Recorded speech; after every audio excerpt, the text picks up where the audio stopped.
Bonjour à tous, je suis content de vous retrouver. Je vais refaire une vidéo aujourd'hui que j'avais déjà faite parce qu'elle me satisfaisait vraiment pas. Elle était vraiment mal cadrée, j'ai oublié de démonter le chargeur, j'ai dit deux ou trois bêtises, enfin voilà, elle me plaisait vraiment pas. Donc je la refais, désolé si vous espériez une nouvelle vidéo sur quelque chose que je n'avais pas déjà traité, mais vraiment je ne supportais plus de voir cette vidéo, elle était trop mal réalisée, voilà. Donc, vous l'aurez compris, des montages complets, de archi complet du Glock 17 génération 4 en 9 mm. Alors, des montages qui est valable pour tous les Glock, hein, de toute façon. Et donc, on a en tout un peu plus d'une trentaine de pièces, donc c'est pas énorme. Et c'est parti, puisqu'on a du pain sur la planche, si je puis dire. Donc, évidemment, on fait ça sur un chiffon, et un chiffon de préférence clair pour ne pas perdre les petites pièces. On a vraiment des très petites pièces qui sont en plus noires, donc faut pas les perdre. Allez, c'est parti. Donc là, j'ai pris l'arme, voilà, donc comme on peut la trouver.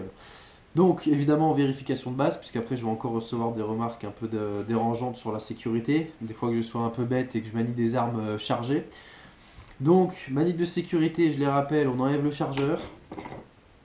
On ouvre la culasse sans mettre le doigt sur la gâchette. On ouvre la culasse, contrôle visuel qu'il n'y a rien dans la chambre. Et tactile, voilà. On appuie sur la détente pour désarmer. Parce qu'on n'a pas le choix, de toute façon, si on veut démonter un Glock, on est obligé de percuter. Et je le précise, ça n'abîme pas du tout le percuteur, de percuter à vide sur un Glock, c'est prévu pour. Voilà. Maintenant, on va baisser ces deux languettes, situées de chaque côté du pistolet. Pour les baisser, on recule doucement la culasse de environ allez, 3-4 mm, ça suffit, c'est juste pour détendre un ressort. Et on descend. Et là, il n'y a plus qu'à tirer. Voilà. Simple comme bonjour. Alors, je vais démonter le chargeur avant de passer à l'arme, puisque je ne l'avais pas fait dans la précédente vidéo et ça peut être intéressant. Alors, on a tout simplement un petit trou, un petit bouton ici. J'espère que vous verrez tout bien. Il faut l'enfoncer, donc on met un tournevis hein, tout simplement à l'intérieur. Voilà. Tout simple, on l'enfonce avec un tournevis, c'est un peu barbare mais c'est comme ça. Et on fait bras de levier. Voilà. Un bras de levier tout simple. Voilà, donc faut forcer un peu, hein, n'ayez pas peur. C'est un peu sauvage hein, comme démontage, mais c'est comme ça, c'est ça la technique, hein, j'en connais pas vraiment d'autres. Voilà, c'est venu. Donc après on l'enlève, alors attention il y a de la pression évidemment, il y a un ressort. Donc, voilà. Et là, on sort tout. Donc on a 1, 2, 3, 4 pièces, ça je vais pas l'enlever mais voilà, ça se déboîte. Et 5 avec le puits du chargeur. Voilà, donc le chargeur c'est démonté. Ensuite, on a un démontage de base de la culasse. Donc, on enlève le ressort. Le canon. Voilà. Donc, j'étale tout là. Hein. Ensuite, on va démonter tout le bloc percuteur, etc. Donc, on voit ici, j'espère que vous le verrez, vous en tout cas.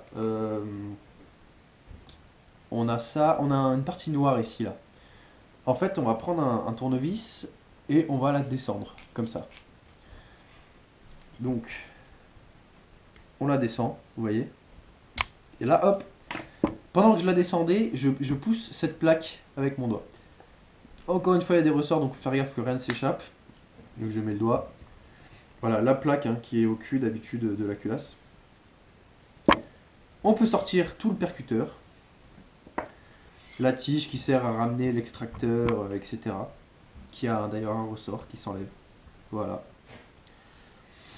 Alors, le percuteur, je le démonte après. On a ici un bouton. On l'appuie dessus et ça va nous faire sortir l'extracteur. Voilà, donc j'appuie. Et normalement, voilà, l'extracteur est tombé.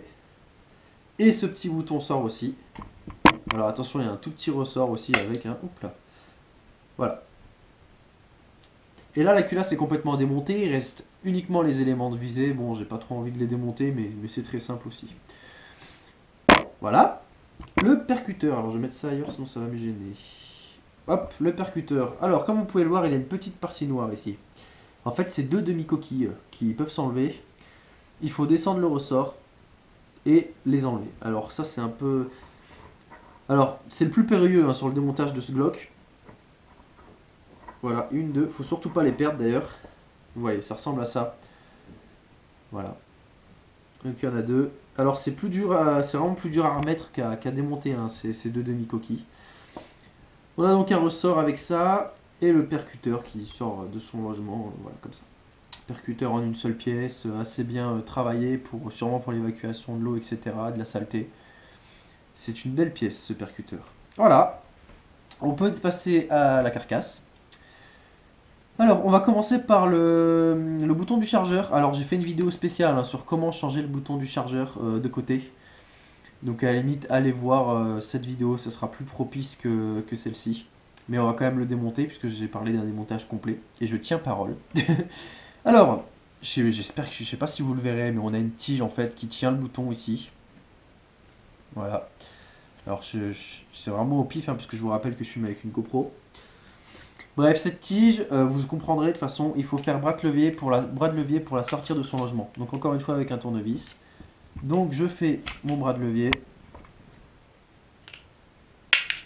Voilà, excusez-moi pour cette coupure, j'ai un peu galéré. Hein, il n'y a rien de sorcier, hein, je vous cache rien, c'est juste que c'est un bras de levier qui est un peu foireux. Une fois sur deux on rip, donc voilà, mais... Donc j'ai coupé un peu la vidéo pour aller plus vite. Voilà, donc là j'ai réussi. Une fois qu'on a sorti cette tige de son logement, on a le bouton du chargeur qui sort par la droite. Voilà. Donc il faut le sortir comme ça. Voilà, donc le bouton. Et cette fameuse tige qu'on vient chercher avec une pince à bout pointu. Tout simplement, on la prend et on la tire vers le haut. Là voilà la fameuse tige. Donc en fait elle était dans ce trou hein, du chargeur. Du bouton du chargeur. Il fallait juste la tordre pour hop la faire sortir. Voilà. Il n'y a rien de bien sorcier. Ensuite on a 3 goupilles à enlever. Hein. Donc 1, 2 et 3 ici. D'ailleurs, non, ça n'a pas d'importance. Donc je vais enlever cette goupille là. Voilà. Une. Donc ça me permet en même temps d'enlever mon. Comme c'est génération 4, comment dire, la plaque de couche hein, pour adapter à la main. Et je vais enlever les autres. Alors celle du haut. Celle-là c'est la plus simple, la plus petite là, celle du haut. On pousse, il n'y a rien d'exceptionnel. Encore une fois, je vais peut-être couper hein, si je mets trop de temps. Voilà. Donc une goupille, des goupilles travaillées, hein, c'est pas juste une tige de métal, vous voyez qu'il y a des... Comment dire, c'est taillé dedans. Hein. Voilà, il y a un relief. Alors la grosse goupille, il y a une petite astuce. Il y a comment dire, l'arrêteur de culasse qui est tenu dans cette goupille. Donc il faut jouer un peu en même temps sur l'arrêteur de culasse pour pouvoir la démonter, sinon ça bloque. C'est-à-dire que quand vous poussez comme ça, eh ben, il faut essayer de bouger un peu l'arrêtoire pour libérer la pression. Voilà, et vous voyez, elle est venue assez simplement finalement.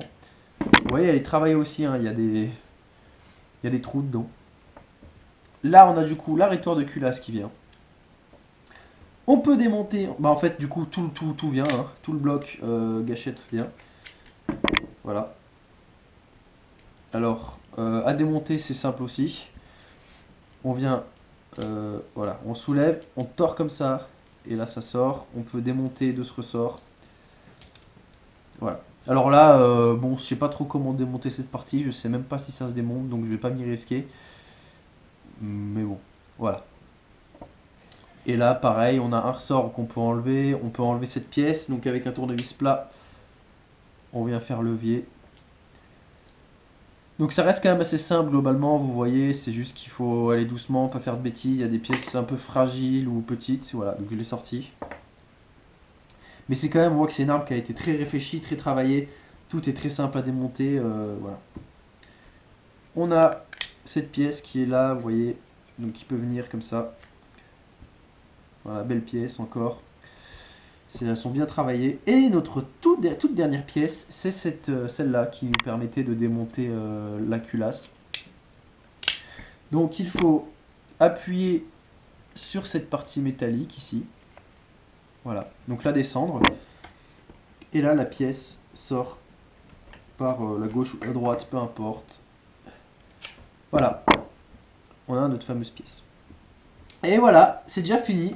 On a tout. Donc vous voyez, on a Voilà, quelques pièces. Voilà, moi, il n'y en a pas tant que ça. J'ai rien oublié, je crois, vraiment, là, je suis sûr pour le coup, j'ai vraiment rien oublié. Donc, un démontage très facile. Je vous invite à aller voir, du coup, ma vidéo sur, pour être vraiment complet, sur comment démonter et changer de côté le bouton du chargeur. Et ma vidéo, du coup, où je montre comment nettoyer intégralement son Glock 17.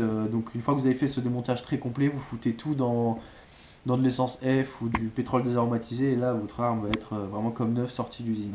Bon, c'est pas à faire tout le temps évidemment. Voilà, écoutez, on est complet. Merci d'avoir regardé cette vidéo. Et je vous invite aussi à aller voir le site internet alors qui s'appelle Cheese Geek. Enfin, je vous mettrai le lien dans la vidéo ou la description, vous inquiétez pas. Qui est un site avec un groupe de développeurs, de l'impression 3D, de la robotique, etc. Il y a aussi une chaîne YouTube, hein, donc je vous mettrai tout ça. Donc tu fais ça pour mon ami Nicolas Echec, qui est quelqu'un de fidèle à ma chaîne, surtout dans les commentaires. Donc je le remercie et par justement ce petit clin d'œil pour lui. Voilà. Je vous invite à aller voir tout ça. Et vraiment encore merci beaucoup de votre présence. À la prochaine.